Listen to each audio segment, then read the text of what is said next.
ছাদে বাগান কিন্তু আমরা যারা করি সবারই এটা হচ্ছে একটা শখের বাগান। তারপরও শখের বাগান হলেও এখান থেকে কিন্তু আমরা আমাদের যে পারিবারিক চাহিদাটা আছে, সবজির যে চাহিদাটা আছে সেটা কিন্তু পুরোটাই আমরা মেটাতে পারি। এই যে লাউয়ের চারাগুলা সেদিন বসিয়েছি, যে এখন কত সুন্দর বড় হয়েছে। এখন এই সিজনে লাউ হবে কিনা যায় না, তারপর আমি বসিয়েছি। লাউয়ের ডগা নেওয়া যায়, লাউ শাক খাওয়া যায়, তার জন্যই বসিয়েছি। গাছগুলো কিন্তু অনেক সুন্দর হয়েছে। এখানে আরও গাছ ছিল, গাছগুলা ওই বাকি যে গাছগুলো ছিল সেগুলোকে তুলে ফেলেছি। এই যে এখানে আরেকটা, এখান থেকে তুলে এখানে শিফট করেছিলাম, কিন্তু এত রোদের কারণে কিন্তু চারাটা একদম শুকিয়ে গেছে, তার জন্য আমি এটা তুলে ফেলেছি। এই যে এখানে আরও জালির চারা বসিয়েছি, এই জালির চারাগুলো কিন্তু বড় হচ্ছে। জালির চারাগুলোও কিন্তু সুন্দর হয়েছে। আর এই জালির চারাগুলো হচ্ছে আগে বসিয়েছিলাম। এই জালির চারাতে যে আমার জালি, এই যে এখানে এই জালির চারাটায় জালি ধরেছে, নেট দিয়ে পেঁচিয়ে দিয়েছি। কারণ মাছি পোকা আছে, অনেক মাছি পোকা একটু আক্রমণ করলেই কিন্তু জালিটা আর বড় হবে না। আবার এখানেও উপরেও ধরেছে একটা, যে উপরেও একটা জালি ধরেছে, ওইটাও আছে, এখনও ভালো আছে। আবার এই যে এখানে এগুলো হচ্ছে আমার চিচিঙ্গার চারা। এই যে চিচিঙ্গার চারাগুলো অলরেডি মাচায় উঠে গেছে। এই তো চিচিঙ্গা যখন যে বৃষ্টির কিছুদিন পর যখন বৃষ্টি শুরু হবে, তখন কিন্তু চিচিঙ্গার চারা খুব দ্রুতই বড় হবে।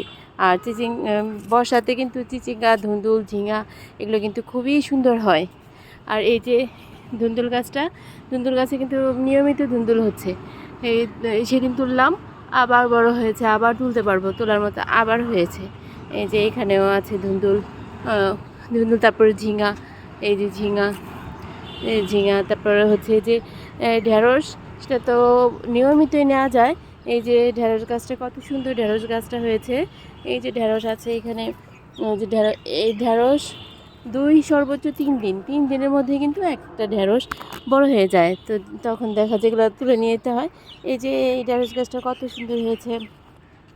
তারপরে আছে বেগুন, খুব সহজেই হয় বেগুন গাছ কিন্তু মারা যায় না। সবচেয়ে বড় কথা যেটা, অন্যান্য যে গাছগুলো আছে একটু কিছু হলেই দেখা যায় যে গাছটা হয়তো নষ্ট হয়ে যায়, কিন্তু বেগুন গাছ কিন্তু নষ্ট হয় না।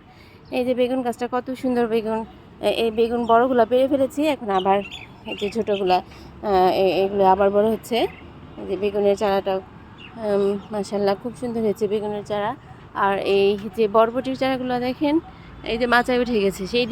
সেই দিন কিন্তু বসিয়েছিলাম বীজগুলা, সবগুলি বরবটির চারাই খুব সুন্দর হয়েছে।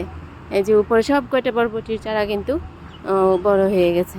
দেখা যাবে যে আর কিছুদিন পরই বরবটির তো ফুল আসবে, আমার কিন্তু আর বাজার থেকে বরবটিও নিতে হবে না, কোনো সবজি নিতে হয় না এখনও।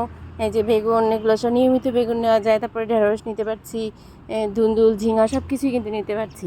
কাঁচামরিচ, এখন কিন্তু কাঁচামরিচ বাগানে আর নাই, কারণ হচ্ছে যে এগুলো তো কিছুদিন আগে শেষ হয়েছে, এখন কেবল আবার ফুল আসছে। ফুল কিছুদিন পরে আবার ফুলগুলো দেখা যাবে যে বড় হবে, তখন আবার নিতে পারবো।